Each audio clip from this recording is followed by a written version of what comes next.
Hello, lovers. Roses are red, violets are blue. We really want to share our conversation hearts with you.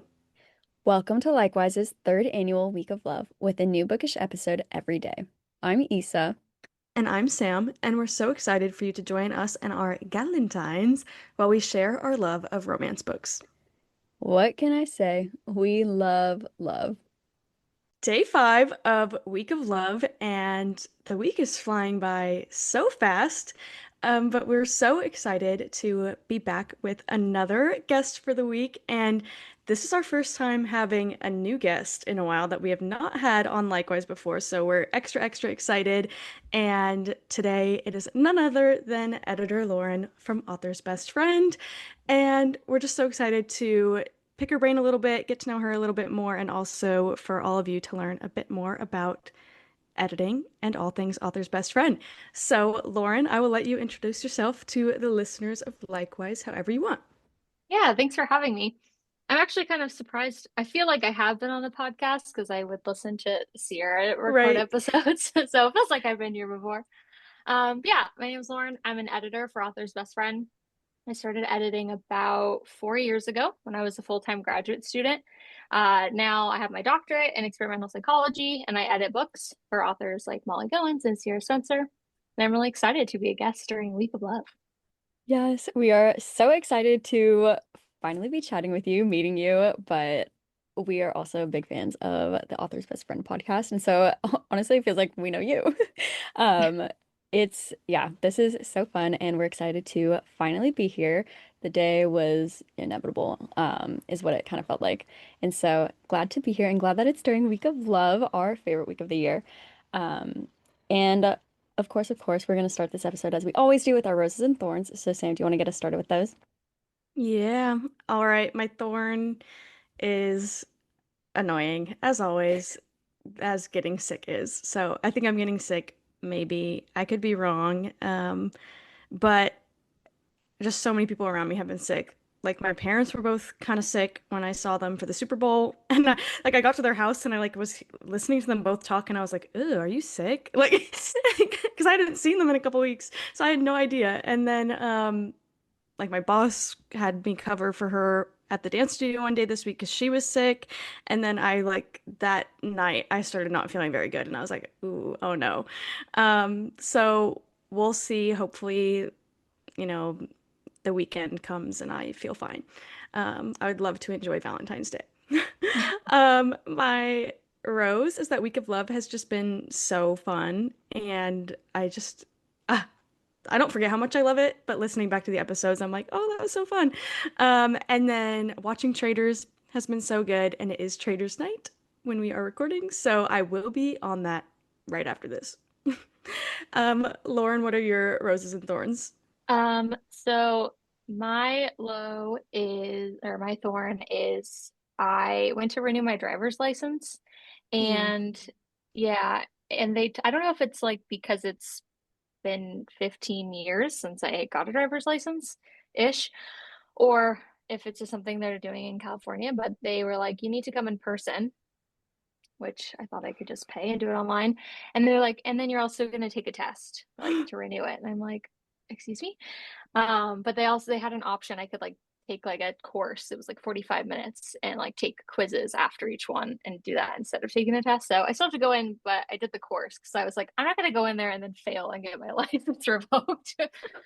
So that's kind of annoying. I don't want to have to go sit at a DMV. And my rose, Issa, I'm so sorry not to rub it in, but my husband got me a brand new laptop for Valentine's Day.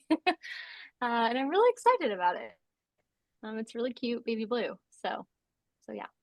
Oh my gosh, no, I love that for you. I'm so glad someone has a new laptop. Yeah, I guess I can put that into my thorns that still don't have a laptop. It's fine. I probably should take it in to like Genius Bar just to see like if there's any saving it before I buy one, but we'll see. Yeah. But my thorn that I wrote down is that it's just been a really busy week and it's gonna be staying busy for the next few days for the at the very least. But it's been a fun week, just very busy and very tiring, and I can't wait to not anymore. Yeah, so that's my thorn. My rose is that update, Seahawks won the Super Bowl. Woohoo. So my friend and I, the night before the parade, that was what, Tuesday night, we're like, should we go to the parade tomorrow? And they're like, yeah. So then we did. We like went on the light rail and we got on like the two stops before ours or something so that we can be on the first one. Instead of like trying to get onto a full train. Oh my gosh, thank God we did that. My mom was so nice and dropped us off.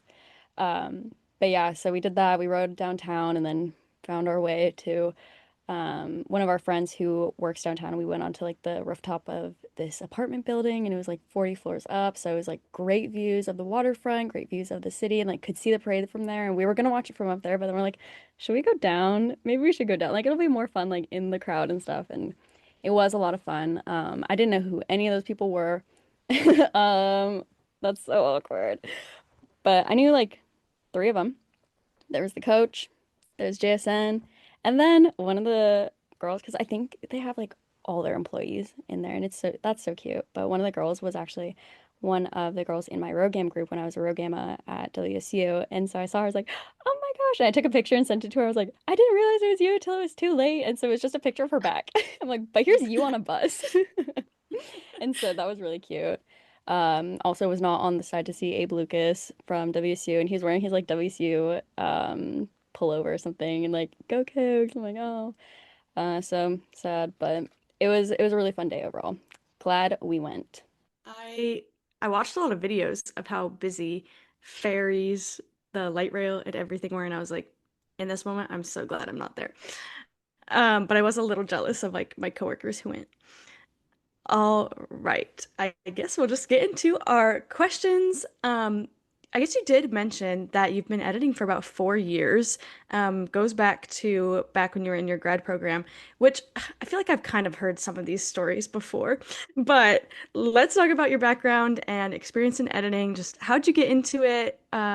What do you think are some of your strengths as an editor, and what are characteristics of your approach to editing, or like how you would consider your style? That was a lot of questions in one, but I'm sure they'll get answered. Yeah, in my ramblings, I'm sure you'll be able to pick out answers to those questions. So how I got started, Sierra Spencer is, or was, since we're not in grad school anymore, she was in my cohort. And it was a small cohort. There was like 10 of us, and we just kind of gravitated towards each other, pretty quickly. And I think it was, trying to remember, we started during COVID, so a lot of it was online. I want to say it was then, like it was like 2021, like an aftermath or something. I should know these dates. But anyways, we were just like on one of our Zoom calls, just rambling like we always do. And she was listing off all these jobs that she'd rather have than that are like academic adjacent. Um, and one of them was a lab designer. She's like, it'd be so fun to just like go to people's labs and just set them up, like design where testing rooms are going to be, where waiting rooms are going to be, do all those things, use all this grant money, get it set up, and then leave. Like they don't have to do the rest. And I was like, wow, that is such a good idea for like a job for like a romance book. Like that's cute. Like she comes in and does labs. Like later that day, Sarah sends me a screenshot of a Word document that's got like 1,000 words on it. And she's like, it's happening. Like the seed's been planted and now I'm doing it. And so it started as like she had this idea and she would send it to me and I would just give her ideas and we just brainstorm stuff because we're best friends and I just cared and I wanted to read every single word that she wrote. I was like, how do you have all these amazing ideas in your brain? Like it's really wild. You know someone and then you tap into their creative side and you get to hear all these things that they just made up in their mind. I'm like, who are you? Like, this is crazy. Um, and the editing thing, it sort of just came naturally from the work that we were doing in graduate school. Um, as a academic, as a researcher, a lot of my job is writing, academic writing, but writing nonetheless. And in research specifically, you are often collaborating with other people, and especially as a graduate student, you're getting a lot of feedback from advisors, really intense feedback on very fine details and clarity. Like as a scientist, it's you have a really important job in how you interpret your results and how you pitch them to different audiences. Like if you're going to a conference, what does your audience look like? How are you going to reach them if you're writing it in a particular And you're writing in an article for a particular journal, like, are you speaking to a group of people, a group of parents because you want them to bring their kids in to participate? Or are you talking to other people in the field? And so how you convey your story is really important. And it's a lot of drafting and it's a lot of revisions from other people in the field. And so you kind of get that experience of like, they're training you for it to become automatic. You read something and you're like, is is that idea you just presented supported in your paper? Do your results show that? Or are you just making wild claims? Like, is this true based on what you told me? And you could get, work really hard on these projects and submit them to journals, and the whole thing can get rejected because your story just wasn't good. And so you become kind of a natural storyteller working in academia. And if you're really good at it, you get a lot of papers published. Here is a great case in point for that. And so the editing just came natural because I already am just used to paying really close attention to detail. And and so I think that kind of goes into your question about my style and my strengths as an editor. One of the main things, which is like the core of Author's Best Friend, is that, at least for us, like in academia, you learn pretty quickly you don't get a lot of praise. Everything could be better, everything could be said more clearly, everything could be made more punchy. And once it's like good and ready to go, it's more of just like, okay, hit submit. You don't really get a pat on the back or told like you did a really good job writing this thing. When you do, you screenshot that feedback and it lives on your phone and you look at it late at night when you're feeling very sad because it's all you have to hang on to, that okay, I know what I'm doing. Um, and I think the same could be true for a lot of authors. And when we started the podcast, I kind of got some of that along the way. And I think that without praise, it's really easy to end up deleting the good stuff. You can lose the strong points. If you're just giving feedback on the things that need to be changed, researchers and authors alike can kind of lose what made them strong in the first place because you're just like, I'm invested in this story. I think I know how it should go. I really like it. And then someone comes in and tells you like all these things that need to change, and it can be hard to adapt to that and like use their opinions and factor those in without losing who you are. So that's always been very important to me in Author's Best Friend. That's sort of where the name comes from. I'm here to be your best friend. So all that to say, I really learned the value of calling out what's working, and pointing out what isn't, so authors don't end up scrapping good things when addressing edits. And so that's what I'm there for. My job is to call out things that can make it better, but also to hype you up along the way because you've done something really amazing. You've created people and places and plot lines out of thin air, and so it's important, I think, for people to know what's good about that. And then I think my biggest strength would be attention to detail. So I have a very low threshold for inconsistencies, particularly like as a reader. It makes me a little nitpicky. Most of my like editing comments are like, they were just leaning against that wall. How are they already halfway across the room sitting on the bed now? Like, it has to all play out very well. If not, it's like glares at me, just like a sore thumb. And so this is for plots or timelines, but also people. And so dev edits are actually one of my favorite things to do because I like to work with authors and like sit down with them and say, okay, convince me who this person is. Tell me all about them. Like, what's their thing? What's their backstory? Do they still talk to their parents? Are they a good brother? Like, what are all the things that make them them? So then when I'm reading, it's like a glaring, like, oh no, he wouldn't say that. He wouldn't do that because his dad left when he was 3 years old. And like, that would be hypocritical. And like, do you want him to be a hypocrite right now? Or do you want him to be like acting like his dad acted when he was a kid? Like little things like that, which could also be big things depending on the type of reader, are so fun for me. It's like a puzzle, picking out those things and pointing them out for authors. And I think the people that I work with, that's typically the feedback I get the best is like, oh, I wasn't sure how to work through that, or oh, I wasn't sure how to tie that up. So it's just really rewarding when you can sit with someone and work through those things and come to a consensus on like, okay, good, this is working, this is ironed out. No, that's so awesome. I love what you're saying about, you want to be the author's best friend, right? Like so you build up that relationship, you build up the rapport with the person, whether you knew them initially or not, right? Because that is important to have a good working relationship with your editor so that you know what they're trying to say behind like all the feedback and in between the lines kind of like no, No, for sure. this isn't bad. Like this is really good stuff. I want you to keep this in here. That's not what I meant by this, right? And so that could really make or break a book. And we were so grateful to have a great relationship with our editor and yeah. And so I love that you and Sierra are best friends. And obviously Sam and I are no strangers to that because we became best friends in college, started the podcast, and then all these other creative ventures and have been working on this working relationship with our personal relationship, right? And so when it comes to Mhm. editing for your friends, how do you draw the line or maybe you blend it between like the friend versus editor relationship? Like how does that work for you? Yeah, that's a good question. I think blended is best. Um, and I think about it like publishing a book, editing a book and working to get it published with a friend or even just with an author who hopefully becomes your friend. It's like planning for their wedding. So the day is really huge and I can't wait for it, but I'm just going to be there to celebrate and have some champagne. Like the stress of the day is not on my shoulders, it's on yours. Like I'm just here to have a good time and celebrate you, you know? And so all of the decisions, all of the appointments, all of the stress that comes before the wedding, like I'm just here to help you, you know? Like I'm just here to tell you like I've been married, so maybe I'll give you some advice on things that I know, or just say, hey, I don't know if you want to buy a dress from that place, like that sales lady seems kind of pushy, but like if you still want to do it, you know, that's really on you. Uh, Here to support you no matter what.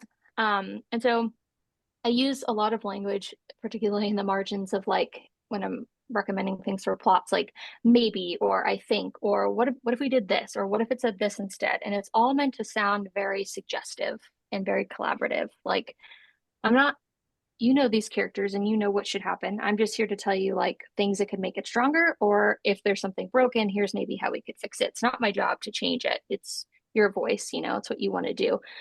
Um, and I mean, I've edited books that have tropes that, you know, I normally wouldn't read, or there's genres I wouldn't really read or normally, or things I'm not super familiar with, but that doesn't change that, like, this is a story you're telling me. I'm just going to tell you what my thoughts are about that. And sometimes when it's stuff I wouldn't normally read, it's kind of better because I'm a novice to it. And so I'm like, my first thought about that is this thing. And you could tell me if that's weird or not, but maybe other readers will feel this way too. So we're just making decisions together. And so I think that being if they know that, like they know you're coming from a good place and you can subtly remind them that this is collaborative, like those comments in the margins, it becomes less of like, oh, you're judging me, or like you want me to change this, or like we're having a disagreement. I don't want to do that. Like telling me you don't want to do that. That's fine, girl. It's your wedding day. Do what you want to do. You know, this book's gonna have your name on it at the end of the day. It's your baby. So you know, I just want it to be as best as it can be. And however you think that looks, you know, is what it is. So I know that a more professional relationship with editors works for some people. Some people like to keep that thing sort of separate. And it can be hard if you're like, you know, I didn't love that ending. How do I tell that person? Those kinds of things like can be tricky, but I think it's all in just, you know, how you phrase that. And you do have to check your bias. I mean, I'm a reader, so I have to make sure, like, did I not like the ending because I wouldn't like that, like as a reader perspective, like it's just different than I would want it to be, or is it actually doesn't fit? Something actually feels like off. So there are some tricky parts to it, being friends with someone, but I think above all, it's really the best way to do it. Yes. Oh, I love that. We are big fans of like a what if? Like what if we do this? What if we do that? Hmm. And even a lot of times most of our texts start off with like idea. Like for a long time it's just like idea. That's like how do we preface everything because then it's like we also are people who have really outrageous ideas or sometimes we say it as like a joke. And so whenever we're like we'll get this and we can say whatever we want and it won't be like taken super seriously. So, keeping that kind of just friend energy is always nice. I also fear I'm too sensitive to have like a professional only relationship with like an editor. Oh, I think I yeah. would take everything they say and think they're being like mean to me. Hmm. So, kind of like what Well, you're some of saying them about, are. yeah, yes, some, yeah, I've heard stories. Some are mean. I have heard stories as well. Some are very mean. So, yeah, it's kind of wild. I don't know. I'm glad that, you know, I've not experienced that. Um, Yeah, I don't have that in me to be cruel to somebody like right. that. Like even if I have yet to read a book I thought was bad. So I've been very fortunate. I haven't read something like, oh, this needs a lot of work.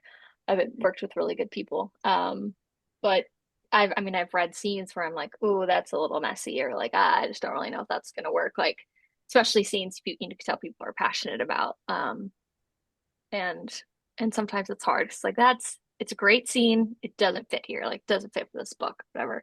But I don't think I could ever like it would be a very, very gentle letdown in the margins of like, love this, super cute.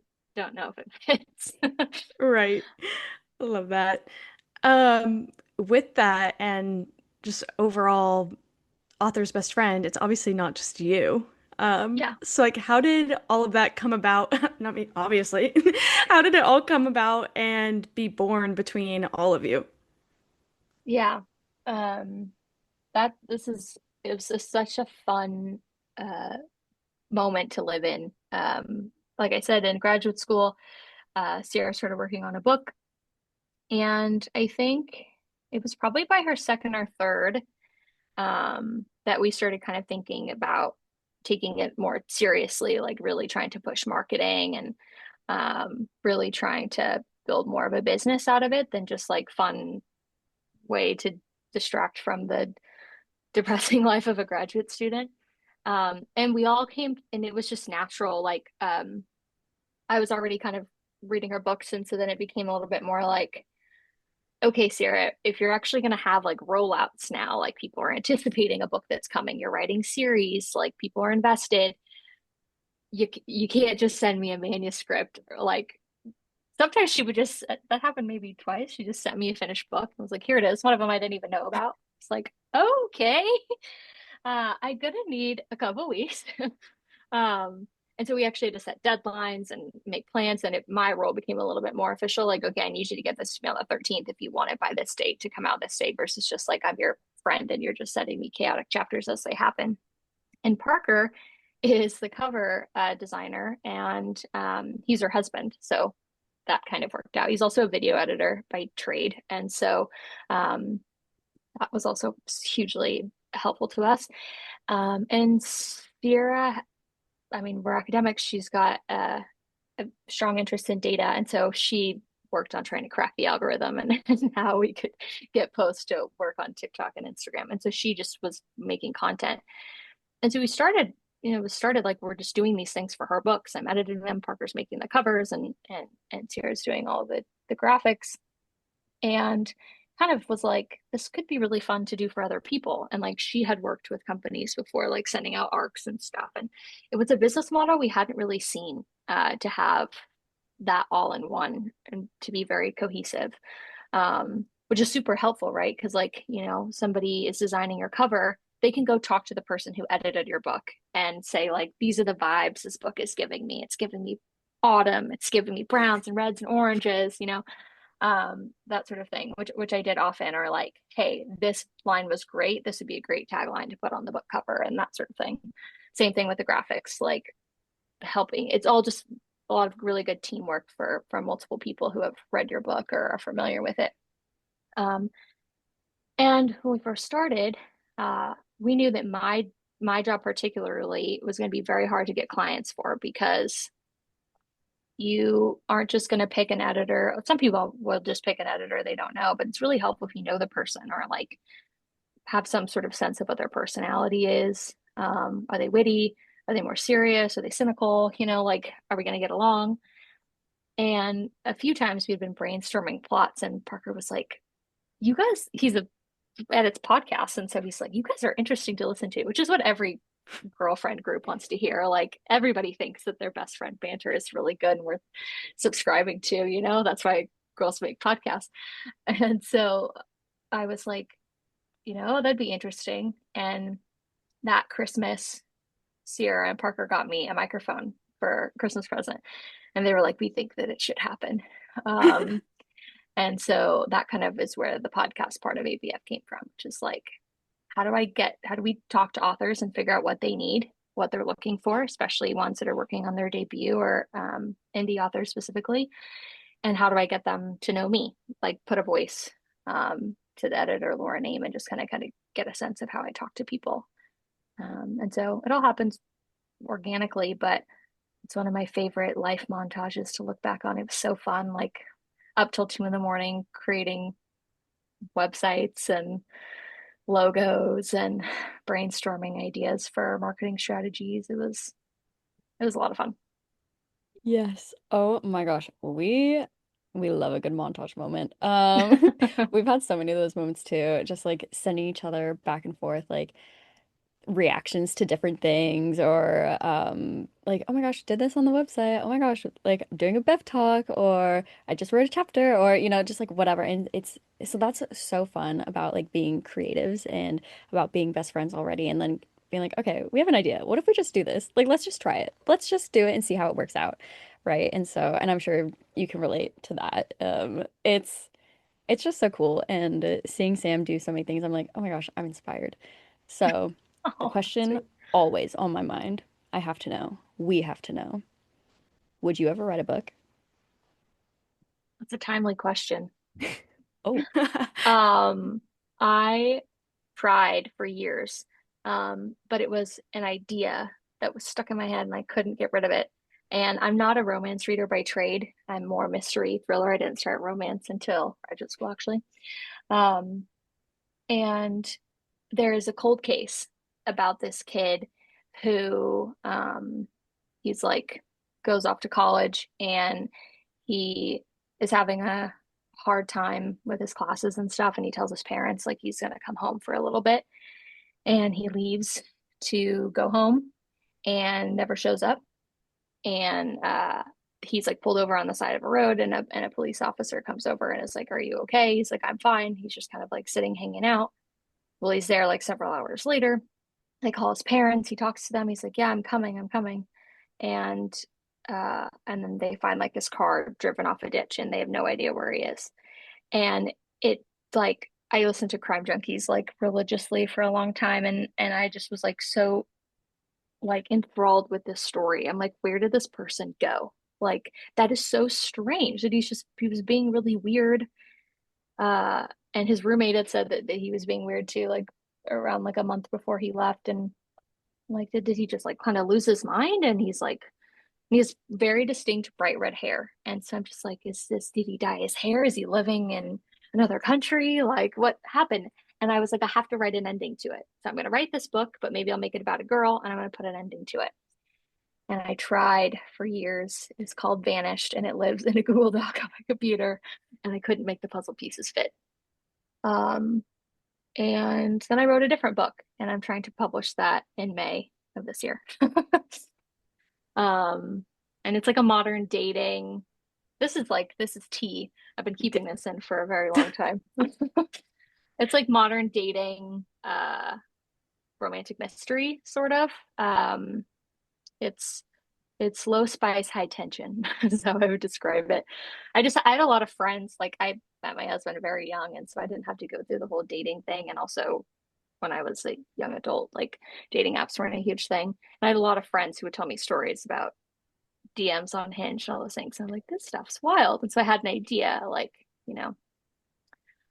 what would happen if, you know, you went on dates with these guys and they were, as you'd expect, not so great, and you'd given up on love and you worked at a place like Google and you started hacking into their private data and punishing them for treating you so badly on dates. oh my gosh, color So me intrigued. academic life meets romance sort of thing with thriller sprinkled in there. Wait, No, I love that's that. so fun.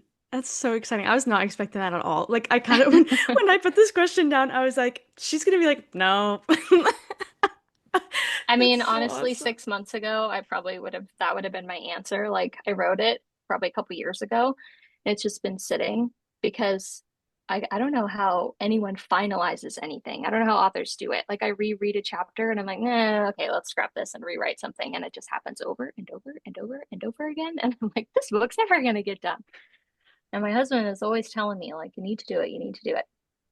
And so I made made the Instagram and was set the date as our anniversary, and it was Wow. going to be our anniversary present. I was really excited about it. And then Instagram and their darn cookies like suggested my author account to him as a friend. And I was like, I was using my iPad for it. Like I wasn't connecting it to my other Instagrams or my phone or anything. I was trying to make sure that didn't happen. And he was like, "What's this?" And I was like, "Oh, Just I know it's surprise you. ruined."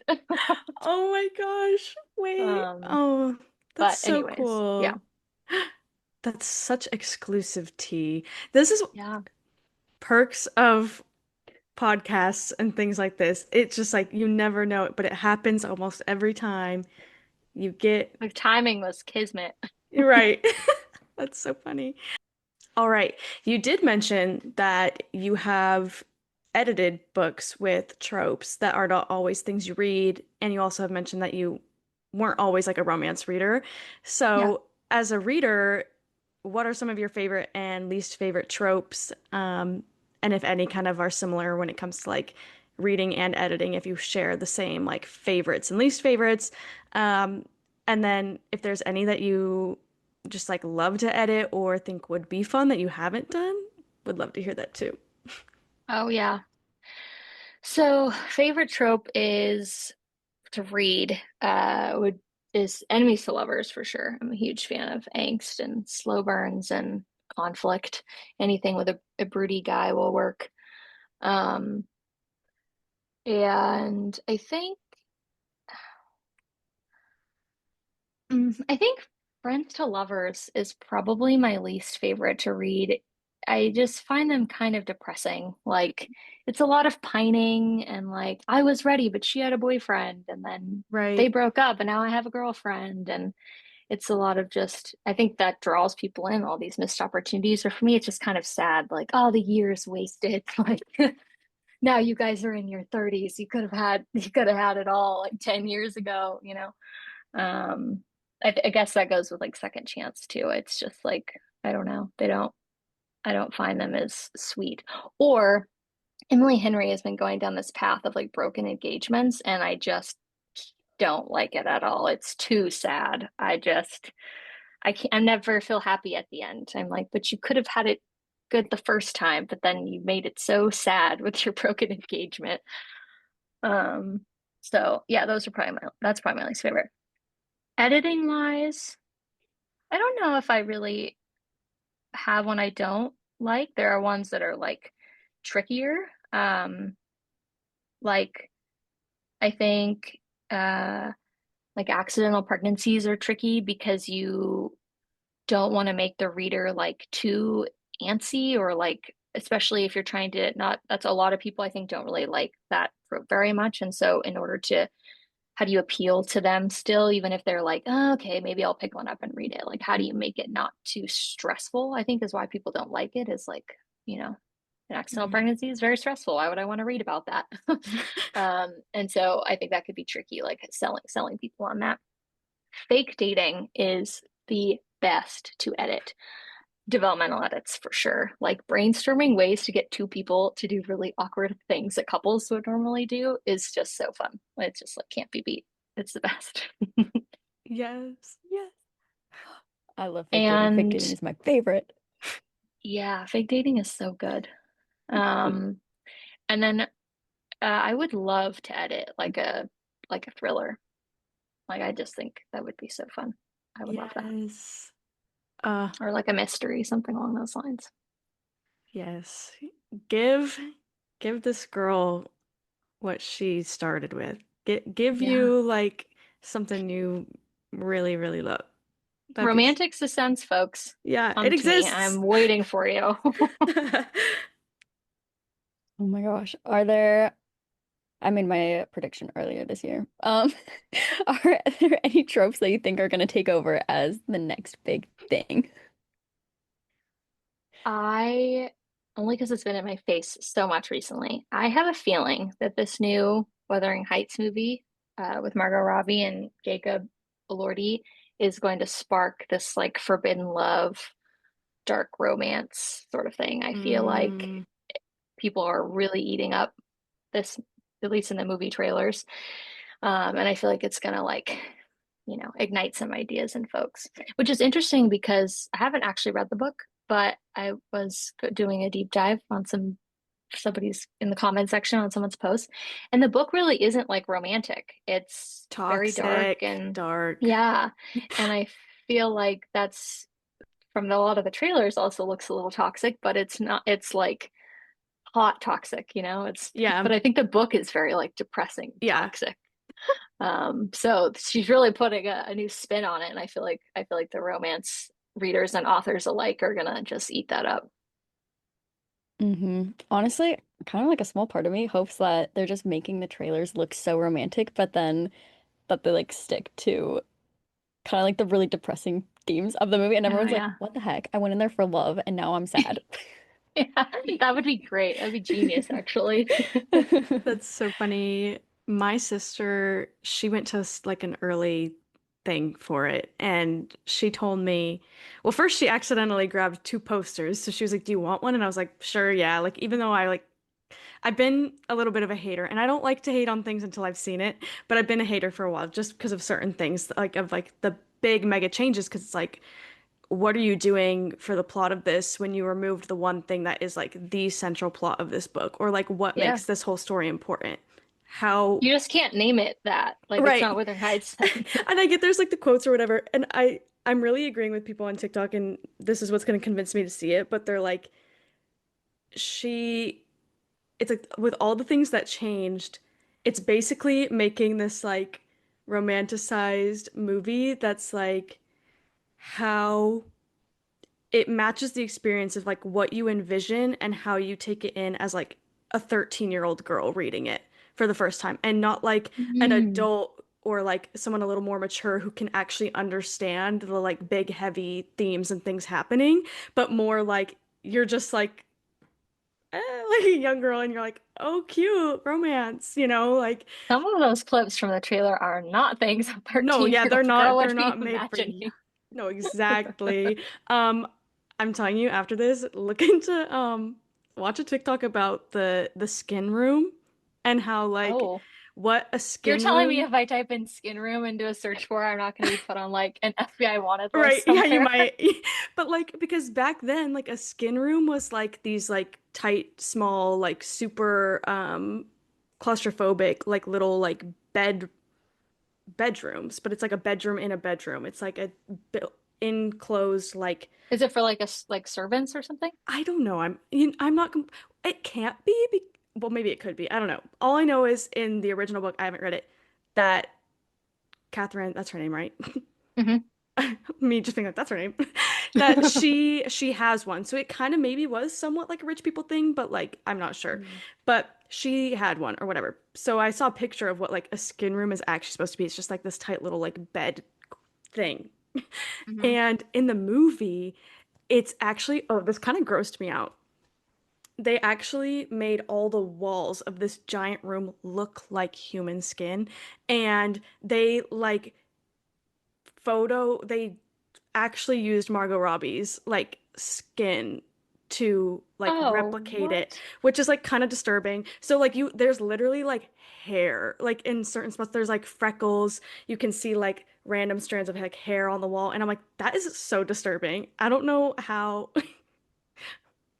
Yeah, I saw in one of the trailers. It was like kind of like, well, now I'm just going to lean into this hater thing. It was like cheap, like gruesome grabs to try to get your attention, like somebody like mashing raw chicken with their hands or like Right. ripping open a fish or something like that. It was just kind of like shock value stuff that's just like makes you feel uncomfortable to mix that with a romance story. I'm like, I don't really know what we're going for, but that makes my stomach turn not in a good way. Like, Right. I don't know why her hands are in raw chicken. That's not doing it for me. It's not traumatic or romantic. I don't know what that is. It's kind of gruesome.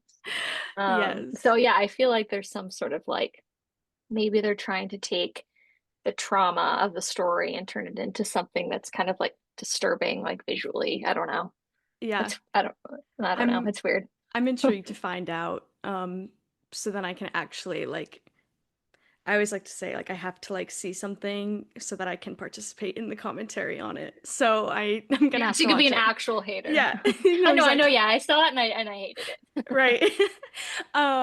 Man, I just know Issa was really hoping you were gonna say that construction worker romance was gonna be the next big thing, because that's her prediction. That is so specific. I So couldn't think weird. of anything. I was like, what have I not seen before? Construction worker. I mean, I've never read one, and I mean, we'll plant the seed right here. That's like prime book boyfriend occupation. He can build things with his hands. So, yeah, that Right, would be great. right.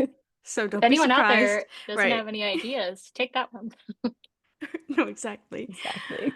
Uh, um, one of our most favorite questions for leaving off on is what is on like your immediate reading list, like a book or two on your immediate TBR, or like what you're reading right now, too. hmm Currently reading drafts of my own book. But on my immediate TBR, I just saw people raving about this couple in a book, and I was like, I don't know who this couple is, and it was like grouped in with all the classics like Mm, Reese and Xaden and all those good fantasy book boyfriends. Um, and it was a book by Rebecca Ross. It's called Divine Rivals. It's like a Have you heard of it? mm, You're nodding like yeah. I haven't read it. I don't know anything about it, but it looks cute and it's like enemies to lovers in fantasy.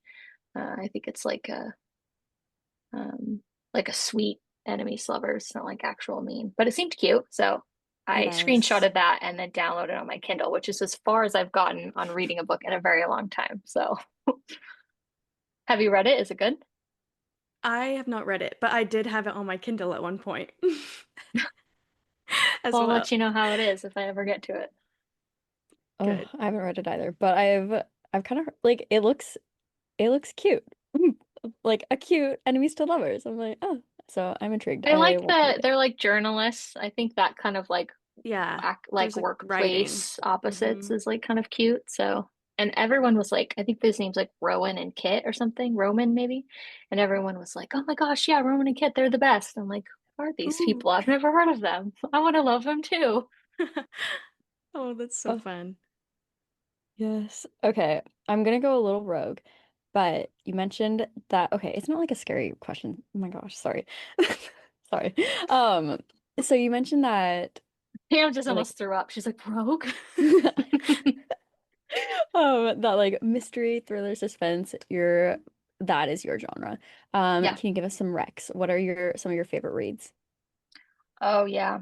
Anything Sherry Lupina is just scratches the itch. She I just have like a true crime like addiction. So maybe I see it everywhere when it doesn't really exist. But like there was this case, I think it was in Colorado maybe, where this woman was sitting in the car while it was warming up and her husband was like shoveling snow and snow got like in the muffler and she like suffocated while she was sitting in the car and she did not survive. And it was like a conspiracy, like did he do it on purpose or not? And Sherry Lapina has a book that's kind of like a very similar type plot. And so I read that and just devoured it. And she has this one, it's called The Couple Next Door, about a couple whose baby gets kidnapped. And it's so good and just you won't be able to stop reading it. Um, so those are my favorite. Those she's probably my favorite. I probably read the most of hers. But then if you want like a bridge, Geneva Rose, she's witty and funny. Yeah, you've probably seen like The Perfect Marriage, or maybe you've read it. That one's cute. You Should Not Have Come Here is more romance heavy, I think, than she normally writes. That's a good one. She like it's like stilettos businesswoman like needs a break so she like rents an Airbnb in some like Montana or something and he's a cute cowboy type guy that runs it and they have a little thing and then maybe he's dangerous. Ooh. um and that's a fun read. Yeah, those are my two authors that I kind of like those are my go-tos if ever I see stuff from them. It's an immediate read. Okay, love that. Oh, honestly, that Are was a you very are you selfish question. interested in going into dabbling into thrillers? Oh, yes. I've read a few. What was it? Oh, I read None of This Is True by who is it? Lisa Jewell, I think. I don't know. I really Yeah. liked that one. I thought it was really good. And then I read The Perfect Marriage and I really liked that one too. Oh yeah. I love true crime and I watch all like the crime shows. Like Criminal Do you Minds listen to is Crime Junkie? um a little bit, not much though, which is kind of Ashley surprising. Flowers wrote two books. Oh, One of good them to is know. sitting here on my bookshelf, and I haven't read the second one, but I read the first one, and I went to her book signing, and I met her, and it was another montage moment. But that first book is really good. Oh, good to know. Yeah, my sister loves Crime Junkie, so I've tried it before, but I didn't listen to it really. So I need to like actually try and listen. Oh, that's so fun. That's so fun. I know there's like a phenomenon with women in true crime. Um I know I had to take a hiatus because it just got too dark. Like I would be driving around town and I'd be like driving past a park and I'm like, oh, I remember when I listened to that one really dark episode and it makes me think of it every time I drive past that park. And I'm like, this is my brain's messed up. I need to stop listening to this stuff. yeah. Yeah, I can't do true crime at night, like before I go to bed. I'm like, because it's real. But I can watch like Criminal Minds or Law and Order or other shows. I don't know. Because that's not real crime. Yeah. Yeah, those But ones are good. I tend to lean a little uh darker, like Luther. Luther's really mm, good with Idris Elba. Have you seen that? I haven't. I've heard of it though. It's spooky, but it's kind of like that book, uh, Keep It PG, Mind F, I think it's called. Oh, Um, uh-huh. but it's like the villain is like saucy redhead, and she like helps the cop like get into the minds of crazy people. Um, Hmm. and that's very good. So he kind of does some like maybe morally gray things working with her and keeping her out of trouble because she's in his pocket, sort of thing. But that one, there are some episodes that when my brain is feeling rogue and wants to really scare me at night, it'll just like pop into my mind and I'm just laying there in the darkness, just suddenly paralyzed with fear. So there's some ones that are pretty spooky. Um, but they're all very good. It's the same sort of like it's BBC, so it's the same sort of vibe as the like um Benedict Cumberbatch Sherlock Holmes, if you like that Oh, kind of vibe. love It's that one. very similar, just maybe a wee bit darker. Mm. Okay. Yeah, I'll definitely be putting that on my watch list. These are The romance good. people are like three times speed. I don't want to be scared. That's kind of me. That's I need to like take these recs and experiment because that's kind of me. And my boyfriend's super into like crime shows and stuff, and he watches a lot of stuff that like he'll be like, "We should watch this. We should watch this," and I'm like, "Okay, well, you already watched all of it, so like you'd be rewatching it with me." So I'm like, "We could just skip that." Um, We could just say we and did and don't. right. But I need to dabble because sometimes like when I do say like, "Oh yeah, I'll watch this," like if I'm in the mood for it, I end up really enjoying it. So, um, yeah, I gotta It's a get different into type it. of cathartic release. Yeah, I think also like when I was first getting back into reading in college, one of the first books I read was supposed to kind of be a thriller. It was not that thrilling, and it was not a very good book. It's like, so then I was just like, okay, never. I was like, I'm not gonna try that again. So I just haven't like actually read another one, but I have gotten like a couple from like Book of the Month that sounded good, so maybe I'll read them. But yeah, It's bad not really experience. the season for it, but you could try. Like I feel like the vibes of spring and summer don't really Right, aren't conducive to like getting spooked. But hey, it's bright, and so right. I maybe won't you be want as to read scared. scary books when it's all summery and light out. That's funny. Exactly. Those are my favorite times to read them because I'm like, oh, it's not real if I can see the outside. Okay, that might have been my favorite question. Very glad to be able to pick your brain today. Thank you so much. This was so fun chatting with you. But of course, we're gonna end as we always do with our song of the day because if we're not talking about books, we're talking about music. So, Sam, what is your song of the day? Okay, my song of the day is Homewrecker by Somber, his new song. Um, I love it. And it's so funny because in our last guest episode with Megan, I think I listed Somber as like one of my things I'm like getting into. Like I'm like, I don't want to be a fangirl of him, but like unfortunately I am enjoying his music a little bit. Um, and it's simply like this song, the edits on TikTok to this song have been so good. I have one request. Maybe I'll have to make it or something. I don't really want to be the one to make it though. But I've yet to see a Daisy Jones and the Six edit to this song.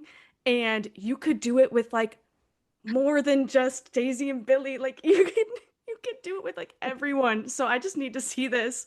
Um, I need someone to take one for the team and do a Daisy Jones homewrecker edit. But the other ones are good, like the classic Summer I Turn Pretty ones. Um, they're great. I don't know. It doesn't sound like they're that good. They're not as good as I know a Daisy Jones edit would be to this song. So that's all I'm asking for.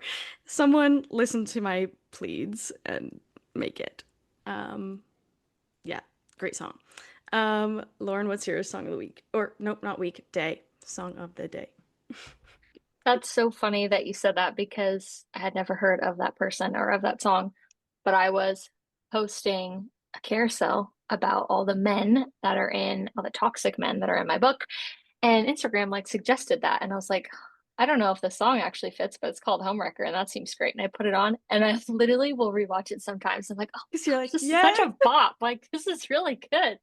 So I just heard that, and I agree, that's a really good one. yeah.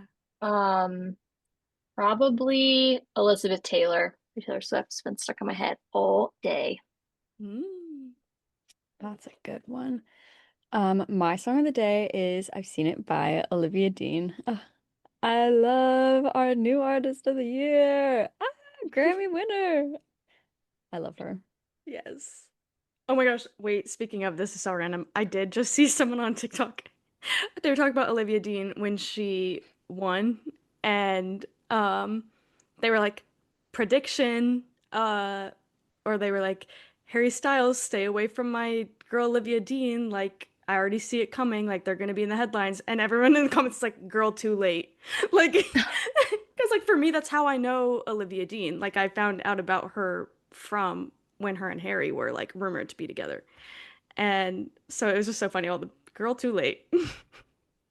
That would be me. I'm like 900 when it comes to like pop culture things. So like they'd be such a cute couple. Like, yeah, they broke up 2 years ago. Right. Yeah. Oh, I love that. Oh my goodness. Dang. I always hate when episodes end because I'm like, I just want to keep talking. I just want to keep asking questions. I just want to keep getting to know more and more and more. No, this was so much fun. This was a great pick me up for my day. So thank you so much, Lauren, for saying yes to being on likewise and for being on during Week of Love. This truly was such a joy, and we're glad that we finally were able to make it happen. Yeah, thanks so much for having me. Yes. This was so good, so fun. And Sam and Lauren, I hope you have a lovely rest of your day. Thanks, Issa, and likewise to you all. Bye. Bye.